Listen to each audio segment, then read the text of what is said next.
नमस्कार, स्वागत है आपका आवाज़ ख़वातीन में। मैं हूँ रत्ना शुक्ला आनंद। क्या आप या आपकी कोई परिचित घरेलू हिंसा की शिकार है? यदि हाँ, तो ये कार्यक्रम आपके लिए है, क्योंकि आज हम आपको बताएंगे कि घरेलू हिंसा के दायरे में वो कौन कौन सी बातें हैं जो घरेलू हिंसा के दायरे में आती हैं। साथ ही साथ हम आपको बताएंगे कि संविधान ने आपको क्या अधिकार दिए हैं। आज हम चर्चा करने जा रहे हैं घरेलू हिंसा महिला संरक्षण अधिनियम 2005 पर, और इस पर आपको कानून की पूरी जानकारी देंगी एडवोकेट रुखसार मेमन, जो कि मुंबई हाई कोर्ट और दिल्ली हाई कोर्ट में प्रैक्टिस करती हैं। रुखसार, स्वागत है आपका बहुत बहुत आवाज़ ख़वातीन पर। Thank you ma'am. जैसे आपने कहा कि हम डोमेस्टिक वायलेंस एक्ट 2005 के बारे में बात करेंगे और कॉन्स्टिट्यूशनल राइट्स ऑफ वुमेन के बारे में भी बात करेंगे। इससे पहले मैं चालू करूं, मैं एक लाइन ज़रूर बोलूँगी, हम औरतें आज की उम्मीद और कल की रोशनी हैं। इट्स वेरी इम्पॉर्टेंट कि हमारा जो देश है औरतों की हित के बारे में सोचे, औरतों की सेफ्टी के बारे में सोचे। बहुत इम्पॉर्टेंट है कि हम औरतें घर में, वर्क प्लेस में और रास्ते में सुरक्षा फील करें। कॉन्स्टिट्यूशन ऑफ इंडिया ने बहुत सारे राइट्स औरतों के लिए दिए हैं, जैसे कि equal rights before law, equal protection before law, equal pay for equal work. हम डिस्क्रिमिनेशन नहीं कर सकते वर्क के टाइम पे मेल और फीमेल में। अगर सेम वर्क मेल को दिया गया है और सेम वर्क फीमेल को दिया गया है तो इक्वल पे दोनों को मिलेगा। वर्क प्लेस पे मटर्निटी बेनिफिट एक्ट का बेनिफिट औरतों को मिलेगा। फिर सेक्शुअल पॉश कमेटी है, हर कंपनी में पॉश कमेटी सेटअप होती है जो sexual harassment against women at work place देखती हैं। ये तो हो गया हमारा वर्क प्लेस के बारे में। बट सबसे ज़्यादा जो औरतें सुरक्षित फील करनी चाहिए वो है घर। घर सबसे मेन होता है। और हम जैसे कि पढ़ते हैं एवरीडे न्यूज़ में, या हम बहुत सारे केसेस सॉल्व करते हैं और केसेस के थ्रू जब आते हैं हमें पता चला है कि डोमेस्टिक वायलेंस बहुत ही हाई रेट पे है। और उसको टैकल करने के लिए डोमेस्टिक वायलेंस एक्ट 2005 आया है। आज मैं आपको बताऊंगी कि डोमेस्टिक वायलेंस का मतलब क्या है, जब वो एक औरत फेस करती है उसके हेल्प कौन कर सकता है, कैसे वो कोर्ट में अपने लिए लड़ सकती है, कैसे वो कैसे different types of domestic violences है। जैसे कि पहले तो मैं बताऊंगी कि डोमेस्टिक वायलेंस जो भी औरतों के अगेंस्ट होता है, according to domestic violence act 2005, उसे बोला गया ये वायलेशन ऑफ ह्यूमन राइट्स है। सो इसे इतना बड़ा वायलेशन ऑफ ह्यूमन राइट्स बोला गया है। तो इट्स वेरी इंपॉर्टेंट कि जब हम वायलेशन ऑफ ह्यूमन राइट्स की बात करते हैं तो आप सोच सकते हैं कि कितना बड़ा बहुत बड़ा दायरा है इसका। बहुत बड़ा दायरा है। और कितनी हमारी औरतें घर में ही हिंसा का शिकार हो रही हैं। तो जैसे United Nations committee on convention of discrimination against women ने डिसाइड किया था कि हम ऐसा एक एक्ट लाएं जो औरतों को घर में उनके फैमिली के बीच सिक्योर फील करवाए। सो ये डोमेस्टिक वायलेंस एक्ट आया। जैसे हमारे कॉन्स्टिट्यूशन ऑफ इंडिया में आर्टिकल 14 एंड 21 है, डोमेस्टिक वायलेंस एक्ट इसी को ही ध्यान में रखते हुए बनाया गया है। अब ये है कि डोमेस्टिक वायलेंस एक्ट का जनरल व्यू ये है कि एक वाइफ अपने हस्बैंड के अगेंस्ट कंप्लेन कर सकती है। ये सिर्फ एक वाइफ अपने हस्बैंड के अगेंस्ट नहीं, ये एक sister, mother, any female in the house who is facing domestic violence can complain against the male counterpart। जो जैसे कि वाइफ ज़रूरी नहीं है कि हस्बैंड के अगेंस्ट ही कंप्लेन करे। अगर उनको टॉर्चर अपने फादर इन लॉ से हैं, अपने ब्रदर इन लॉ से हैं, तो वो उनके अगेंस्ट डोमेस्टिक वायलेंस में कंप्लेन कर सकती हैं। जैसे कि सिस्टर है, अगर सिस्टर को ब्रदर टॉर्चर कर रहा है तो अपने ब्रदर के अगेंस्ट कंप्लेन कर सकती है। A mother can do it against a son if she is being tortured at her senior age और what ever age she is going through. वो डोमेस्टिक वायलेंस को अपने अगेंस्ट कंप्लेन कर सकती है और रिलीफ ले सकती हैं। एक चीज़ याद रखना है कि domestic violence act 2005 exclusively women के लिए बना गया है। हाँ, इसमें जो मेल है वो कंप्लेन नहीं कर सकते हैं। इसमें सिर्फ औरतों की सुरक्षा के लिए इसको बनाया गया है। अब बात ये आती है कि वायलेंस हम कैसे डिस्क्राइब करेंगे। डोमेस्टिक वायलेंस बहुत वाइड है, तो इस एक्ट में 4 वायलेंस को कवर किया गया है, जैसे कि फिजिकल अब्यूज़ है, वर्बल एंड इमोशनल अब्यूज़ है, मेंटल अब्यूज़ है, इकोनॉमिकल अब्यूज़ है, इन सब को कवर किया गया है। अब फिजिकल अब्यूज़ का जैसे डोमेस्टिक वायलेंस को डिस्क्राइब किया गया है, अगर आपको आपके मेल काउंट जो है, आपके हस्बैंड है या आपके ब्रदर है, आपको हार्म करना चाहते हैं, फिजिकली हार्म मतलब अगर आपके हेल्थ को हार्म किया है या आपको मारा पीटा है या आपको ऐसी इंजरी हुई है जिसकी रिकवरी मुश्किल है, उसे हम फिजिकल अब्यूज़ कहेंगे। अब सेकंड डेफिनेशन भी दिया गया है, जब अगर मेल इन द फैमिली एक औरत को टॉर्चर कर रहे हैं, जैसे कि फॉर एग्जाम्पल अगर एक औरत के नाम पे प्रॉपर्टी है और अगर उसके इन लॉज उसको फोर्स कर रहे हैं कि वो प्रॉपर्टी वो अपने हस्बैंड के नाम कर दे या उसके ब्रदर इन लॉ के नाम कर दे, with an intention of extracting property from her और money from her by causing her harm mentally, physically, emotionally, वो भी डोमेस्टिक वायलेंस के अंडर आता है। अब डोमेस्टिक वायलेंस के अंदर सिर्फ एक फीमेल को ही सुरक्षा नहीं, उसके रिलेटिव्स को भी सुरक्षा दी गई है।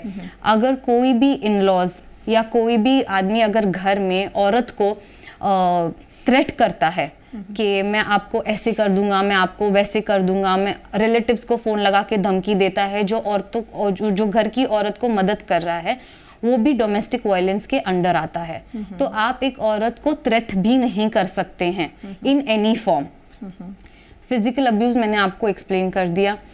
मेंटल अब्यूज़, अब मेंटल अब्यूज़ एक औरत को आप इतना टॉर्चर कर दो कि उसके पास कोई ऑप्शन नहीं बचता है, उसे साइकेट्री हेल्प लेनी पड़ती है, आप उसे ताने मार रहे हो, आप उसे घर से बाहर नहीं जाने दे रहे हो काम के लिए, आप उसको रिस्ट्रिक्ट रख रहे हो, ये भी डोमेस्टिक वायलेंस के अंडर आता है।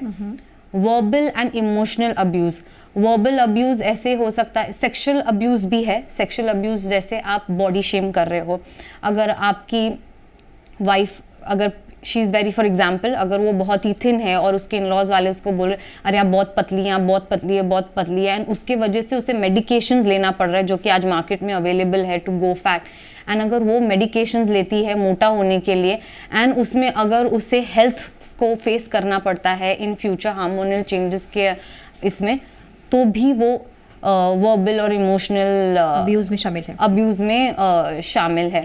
सेक्सुअल अब्यूज़ ये है कि आप मारा पीटी करके उसकी मॉडेस्टी को हार्म कर रहे हैं, आप उसकी डिग्निटी को हार्म कर रहे हैं, आप ऐसे कमेंट्स बना रहे हैं, आप उसे ह्यूमिलिएट कर रहे हैं घर में एवरी नाउ एंड देन कि तुम्हें खाना बनाना नहीं आता है, तुम्हें साफ सफाई करनी नहीं आती है।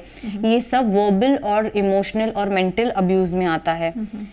अब इकोनॉमिक अब्यूज़, बहुत बार हम ये देखते हैं कि औरत को रात के 12 बजे, रात के 2 बजे, रात के 3 बजे ना सुबह देखा ना शाम देखा, उसे घर से बाहर निकाल दिया जाता है। बहुत अच्छे से एक्सप्लेन किया गया है डोमेस्टिक वायलेंस एक्ट 2005 में। डोमेस्टिक रिलेशनशिप का मतलब क्या है, डोमेस्टिक शेयर हाउस होल्ड का मतलब क्या है। जो औरत शादी के बाद अपने घर में रह रही है या जो सिस्टर मदर मैट्रिमोनियल होम में रह रही हैं, सिस्टर मदर जो अपने घर में रह रही हैं, वो उनका घर है, उन्हें पूरा पूरा राइट है उस घर को एंजॉय करने का, अपनी फैमिली के साथ रहने का। अगर आप में से कोई भी, जैसे कि सिस्टर ने ब्रदर को घर से बाहर निकाला, सन ने मदर को घर से बाहर निकाला, या हस्बैंड ने वाइफ को घर से बाहर निकाला, ब्रदर इन लॉ ने डॉटर इन लॉ को घर से बाहर निकाला, ये सब डोमेस्टिक वायलेंस एक्ट के अंदर आता है। A women should feel safe and secure inside the house. तो अगर उस औरत के पास कोई भी घर नहीं है जाने का, ऑब्वियसली वो उसका राइट होता है, जब वो शादी करके आती है या सिस्टर या मदर है, घर पे रहना उसका राइट है, तो आप वो राइट उससे छीन नहीं सकते। बहुत बार होता है कि मार पीट के घर से बाहर निकाल देते हैं, इतना टॉर्चर करते हैं कि औरत के पास खुद के पास कुछ ऑप्शन नहीं होता, वो खुद निकल जाती हैं। तो ये सब है, जैसे कि अभी हस्बैंड और फादर और मदर मनी दे रहे हैं, सडनली वो रिसोर्स स्टॉप कर दिया है, वो भी इकोनॉमिकल अब्यूज़ में आता है। एक औरत एक घर को एंजॉय कर रही है और सडनली उसे फॉर एग्जाम्पल कभी कभी होता है कि हस्बैंड रेंट देना बंद कर देता है और औरत सोचती रहती अब मैं कहाँ जाऊँगी, if he does not pay the rent, where am I supposed to go?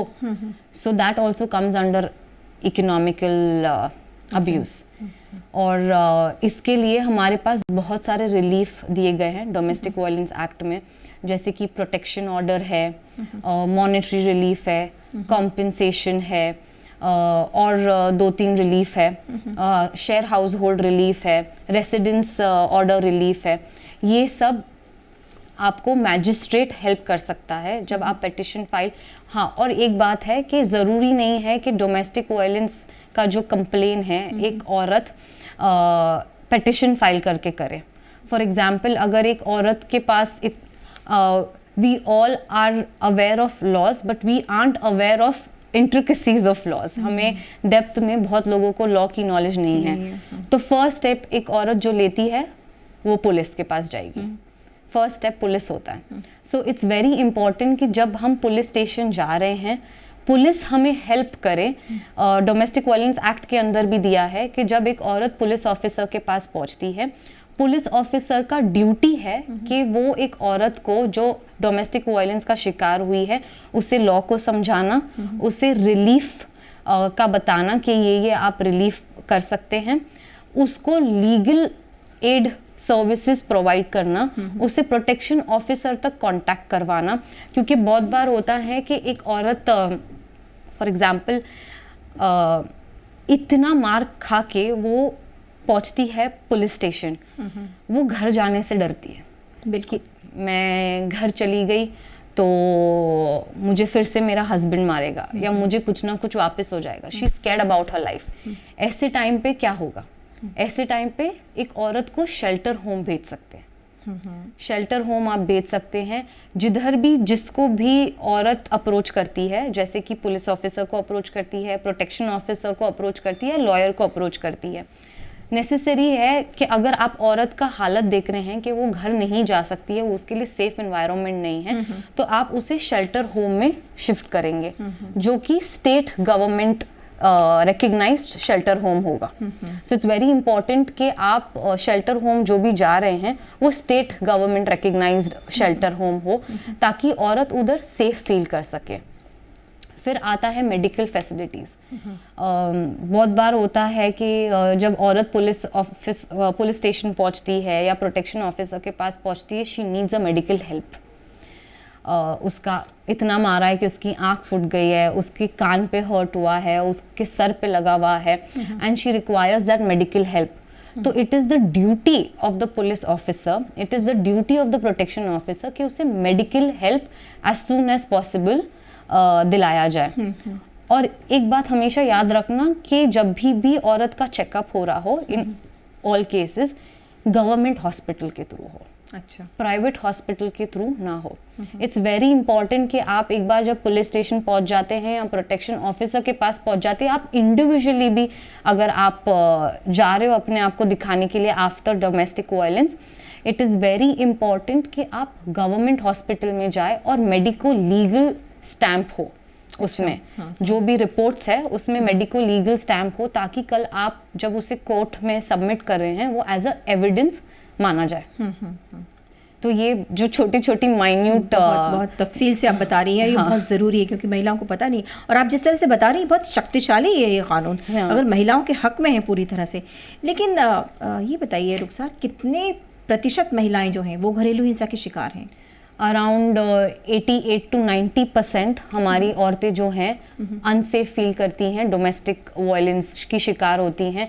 किसी ना किसी वजह से या किसी ना किसी तरीके से वो डोमेस्टिक वायलेंस सहन कर रही होती है, चाहे वो फिजिकल अब्यूज़ हो, चाहे वो सेक्शुअल अब्यूज़ हो, वर्बल हो, इमोशनल हो, इकोनॉमिक हो, ये सब वो किसी ना किसी स्टेज पे फेस कर रही होती हैं। और उनको लगता है कि ये हैबिचुअल है कि हाँ ये तो शादी में होता ही है, तो बर्दाश्त करते रहो, हाँ, घर चलाते रहो, डिफरेंशिएट नहीं कर सकती हैं कि ये डोमेस्टिक वायलेंस है।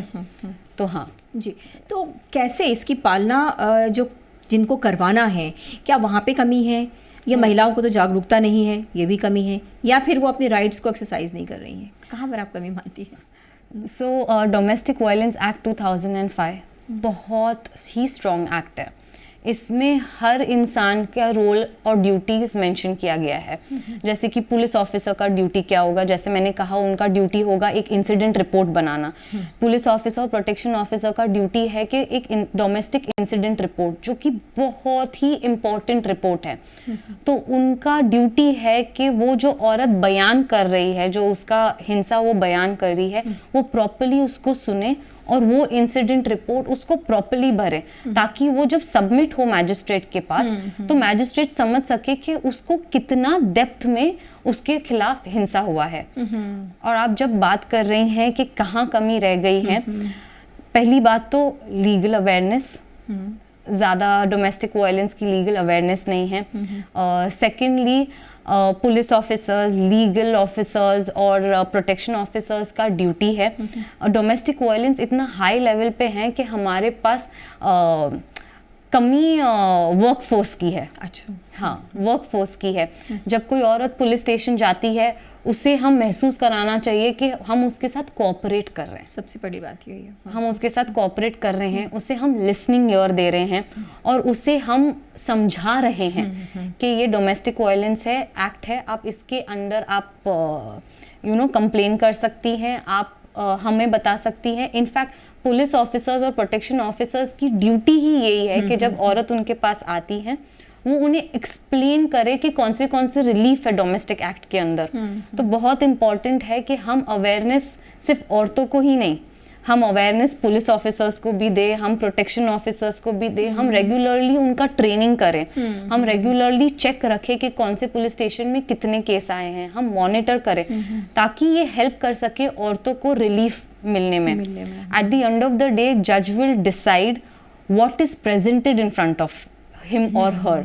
सो बहुत इम्पॉर्टेंट है कि लॉयर भी, एक लीगल एड सर्विसेज लॉयर्स है या दूसरे लॉयर्स है, वो माइंड में रखें कि हमें औरतों के हित में डिसीजन लाना है, हमें उनको रिलीफ प्रोवाइड करनी है। यानी जितनी अच्छी रिपोर्ट तैयार होगी और जितनी मजबूती से वकील उस केस को आगे ले जाएंगे, उसी आधार पर उनको मिलेगा, न्याय मिलेगा। Yes.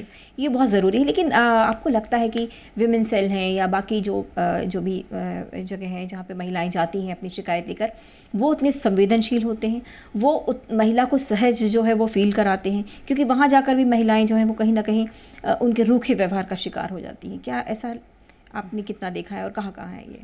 ऐसे तो मैंने बहुत देखा है कि आप जब कंप्लेन करने जाते हैं पुलिस स्टेशन में, आपको कभी कभी क्रॉस क्वेश्चन कर दिया जाता है। द प्रॉब्लम इज़ कि कभी कभी हम अवेयर नहीं होते हैं एक्ट के बारे में, और प्रॉबेबली हम समझ नहीं पाते हैं कि औरत किस दुख से जा रही है। क्योंकि डोमेस्टिक वायलेंस जब हम घरेलू हिंसा बोलते हैं और वो जब घर वालों से होता है, उससे बड़ा दर्द एक औरत को कुछ नहीं हो सकता। तो इट्स वेरी इंपॉर्टेंट कि जब वो पुलिस स्टेशन जाती हैं तो उसे एक सेफ एनवायरनमेंट हो, सिक्योर एनवायरनमेंट हो और कॉन्फिडेंशियलिटी मेंटेन्ड हो। इट्स वेरी इंपॉर्टेंट कि कॉन्फिडेंशियलिटी मेंटेन हो। विमेन सेल हर पुलिस स्टेशन में है, औरत सीधा जाके वुमेन सेल में कंप्लेन कर सकती है अगर वो कंफर्टेबल नहीं है एक मेल पुलिस ऑफिसर से बात करने के लिए। विमेन सेल है। जब हम विमेन सेल की बात करते हैं, बहुत इम्पॉर्टेंट है कि हम सेंसिटिविटी दिखाएं। बिल्कुल, बहुत इम्पॉर्टेंट है कि हम उस औरत को लिसनिंग ईयर दें। है कि डोमेस्टिक वायलेंस एक्ट को बहुत लोगों ने गलत तरीके से भी यूज़ किया है, बट उसके वजह से जो जिन्हें जस्टिस मिलना चाहिए वो वैसा ना हो कि वो हम देख नहीं पा रहे हैं, वंचित रह जाए, वो वंचित रह जाए। सो इट्स वेरी इंपॉर्टेंट कि हम लॉ को समझें। इस लॉ को हर लेवल पे समझने की ज़रूरत है, चाहे वो वुमेन सेल हो, पुलिस ऑफिसर हो, प्रोटेक्शन ऑफिसर हो। मुझे लगता है कि कहीं ना कहीं इसका अवेयरनेस कम है, इसलिए वो ज़्यादा यूज़ में नहीं आता, यूज़ नहीं हो पा रहा है। इतना महत्वपूर्ण जो कानून है उसकी सही तरीके से हम उसका फ़ायदा नहीं मिल पा रहा महिलाओं को। इसमें जब एविडेंस की बात आती है तो वो किस तरह से, परिस्थिति जन्य साक्ष्य जो होते हैं या वो कैसे माने जाते हैं, इस पे बताइए। एविडेंस बहुत सारे हो सकते हैं। सर्कमस्टेंशियल एविडेंसेस होते हैं, कोई पेपर प्रूफ होता है, जैसे कि अगर एक औरत साइकेट्री के पास चली गई because she is so tortured, उसको साइकेट्री हेल्प की ज़रूरत है, तो वो मॉनेटरी रिलीफ के अंडर वो जब वो सबमिट करती है उसके सारे बिल्स और वो सब, उसको वो रिलीफ मिल सकता है। फॉर एग्जांपल इतना एक घर में उसको इतना टॉर्चर किया गया है इन लॉज में या उसके पेरेंटल होम में इतना टॉर्चर किया गया है कि उसकी जॉब लॉस हो जाती है, उसके वजह से उसको जॉब पे लॉस हो जाता है, तो उसे मॉनेटरी रिलीफ मिल सकता है। ये सब एज एन एविडेंस यूज़ हो सकता है। काफ़ी बार रिकॉर्डिंग्स होती हैं, वॉइस रिकॉर्डिंग्स होती हैं, व्हाट्सएप पे आजकल एक दूसरे को हम मैसेज कर रहे होते हैं। So anything that can be used as an evidence and everything. So evidence depend करता है हर केस के ऊपर। जी जी। तो हाँ, रुखसार ये बताइए कि लोगों में अवेयरनेस कैसे लाई जाए, किस तरीके से लोगों को या महिलाओं को बताया जाए, और ख़ास तौर से फिर बाकी जो लोग जो इसमें शामिल हैं, जो पालना करवाने में शामिल हैं इस कानून के, कैसे किस तरह से अवेयरनेस लाई जाए, क्योंकि ये तो इतना पुराना कानून हो गया लेकिन इसके बावजूद पता नहीं है महिलाओं को। वर्कशॉप्स कर सकते हैं, एनजीओज तो वर्कशॉप्स कर ही रही हैं। बहुत सारी एनजीओज हैं जो डोमेस्टिक वायलेंस एक्ट के अंडर ट्रेनिंग लेते हैं, वर्कशॉप्स करते हैं।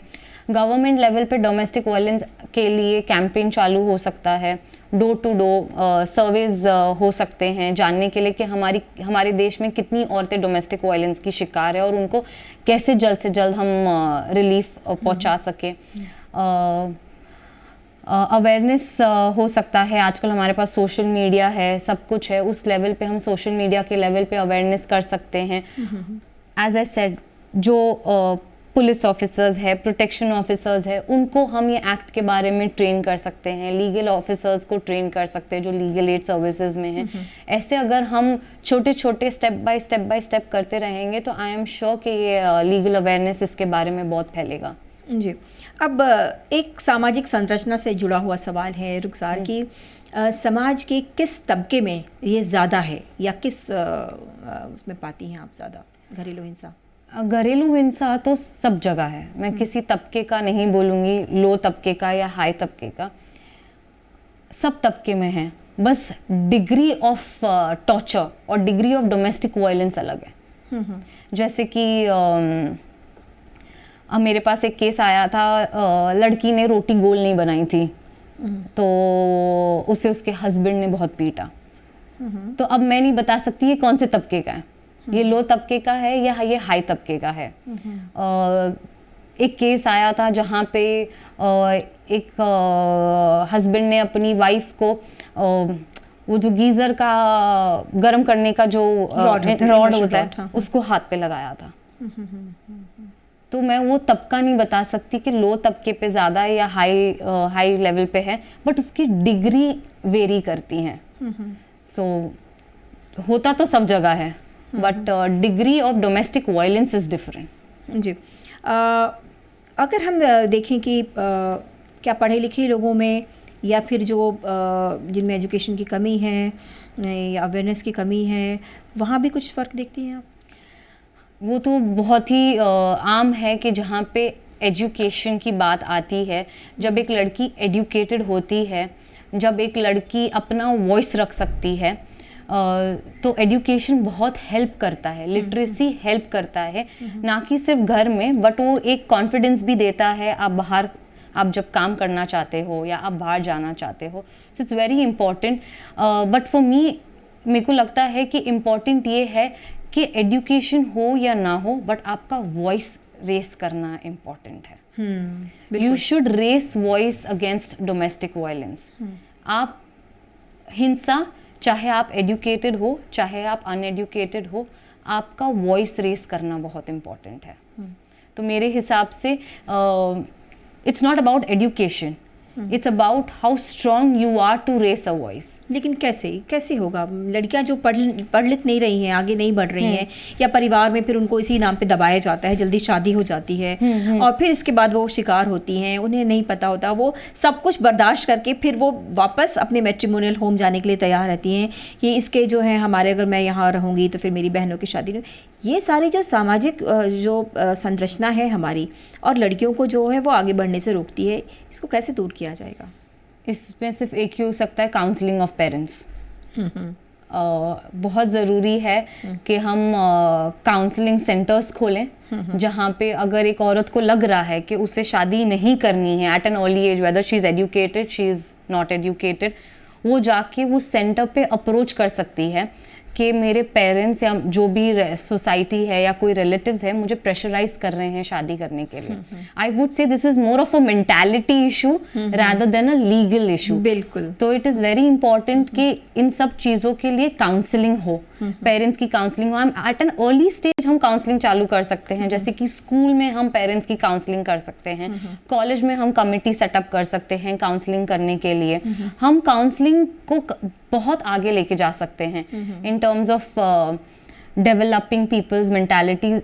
लोग चेंज होते हैं, लोगों के बिलीव्स चेंज होते हैं, लोगों के माइंडसेट चेंज होते हैं. क्या पता काउंसलिंग से किसी लड़की को फ़ायदा हो जाए कि उसे ज़बरदस्ती अगर शादी किया जा रहा है, उसके पेरेंट्स को अगर समझाया जाए तो वो हो सकता है. अगेन हमें डोर टू डोर सर्वे करें ताकि जो औरत हम तक पहुंच नहीं पा रही है एटलीस्ट हम तो पहुंच सके. If the law can not reach you, I mean you can good the person. So it's very important कि जब डोर टू डोर सर्वे होगा और हमें लगता है हाँ अगर ये औरत बहुत ज़्यादा ही फेस कर रही है, इसे हम लीगल एड सर्विस प्रोवाइड कर सकते हैं. बिल्कुल.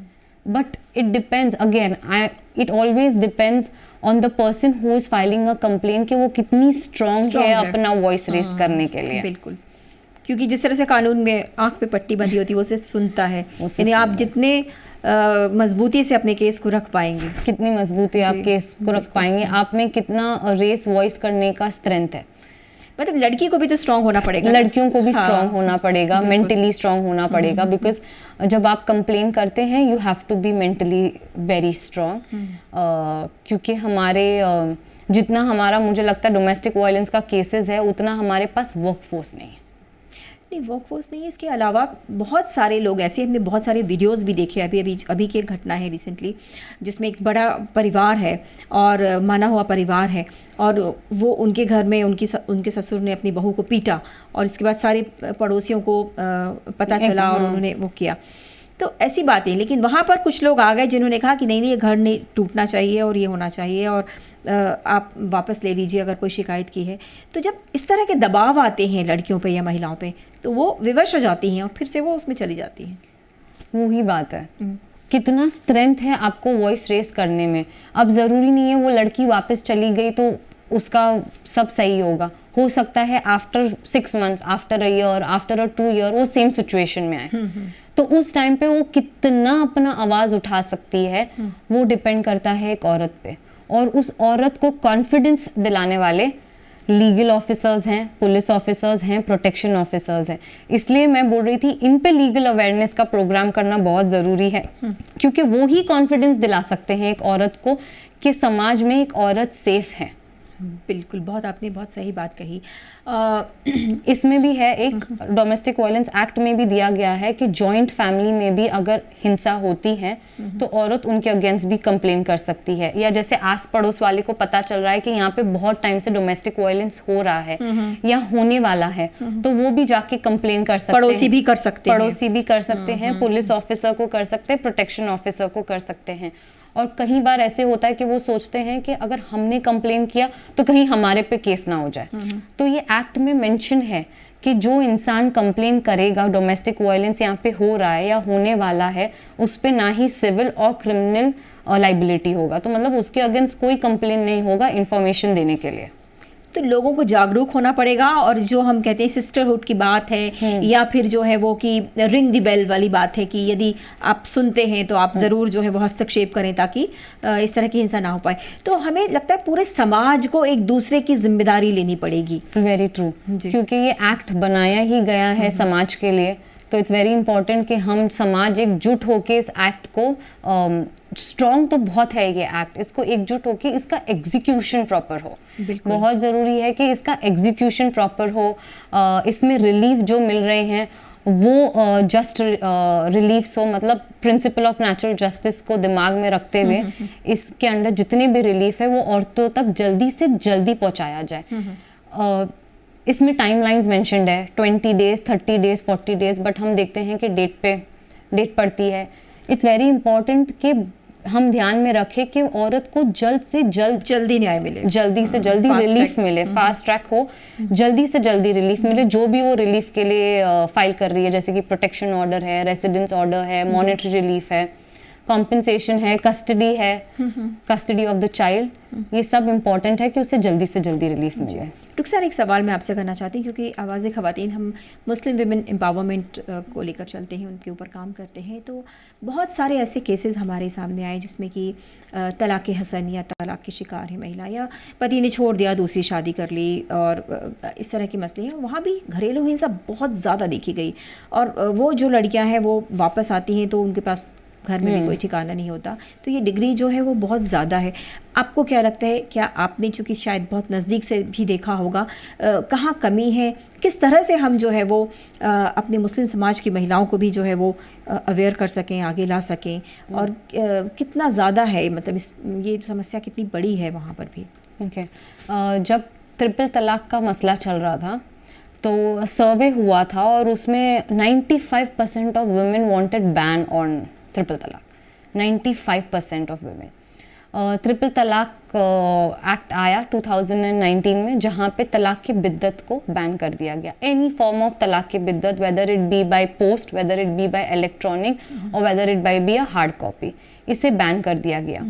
बट प्रॉब्लम क्या हो गई, तलाक तो कम हो गए, बट एस्केपिज्म का रास्ता खुल गया, अबैंडनमेंट का रास्ता खुल गया, पॉलीगैमी का रास्ता खुल गया। तो जब हम एक्ट बना रहे हैं, हम मुस्लिम विमेन को फुल सेफ्टी नहीं दे रहे। हमने एक पार्ट को डील किया है जो कि ट्रिपल तलाक एक्ट 2019 है, बट हमने जो दूसरे एस्केपिज्म है उसे हम एस्केप ही रहने दिए, हमने वो चैनल अभी तक बंद नहीं किया है। तो पॉलीगैमी इसी वजह से हाई रेट पे है, अबैंडनमेंट इसी वजह से हाई रेट पे है। तो हमें बहुत ज़रूरी है कि अब हम पॉलीगैमी और अबैंडनमेंट को डील करें। अब वो तो सुप्रीम कोर्ट और हमारे पार्लियामेंट पे है कि वो कैसे औरतों को, मुस्लिम औरतों को सुरक्षित फील करवाते हैं, कॉन्स्टिट्यूशन ऑफ इंडिया में को ध्यान रखते हुए, औरतों की राइट्स को ध्यान रखते हुए, क्योंकि हमें equal rights of equal protection of law है। हमारे पास there can be no discrimination on the base of religion, caste, sex, creed, then it affects the personal life and liberty of a women. ये सब को ध्यान रखते हुए it's very important कि हम एस्केप का रास्ता बंद करें, वरना ट्रिपल तलाक एक्ट 2019 को लाके हमने छोटा सा मसला हल किया है, वाइडर मसला तो अभी रह गया है। तो रुखसार मेमन के साथ हमने बहुत ही तफसील से चर्चा की, और उन्होंने आपको घरेलू हिंसा के बारे में बहुत ही सटीक जानकारी दी है। इस तरह के और भी कार्यक्रम आपके अधिकारों को लेकर हम फिर से आएंगे। तब तक के लिए आप अपने आप को भी जागरूक करें और अपने आसपास के लोगों को भी जागरूक करें। बहुत शुक्रिया रुखसार आपका। हम फिर अगली बार एक नए विषय पर चर्चा करेंगे, संविधान ने और क्या अधिकार दिए हैं महिलाओं को, इसको लेकर। बहुत शुक्रिया आपका। Thank you.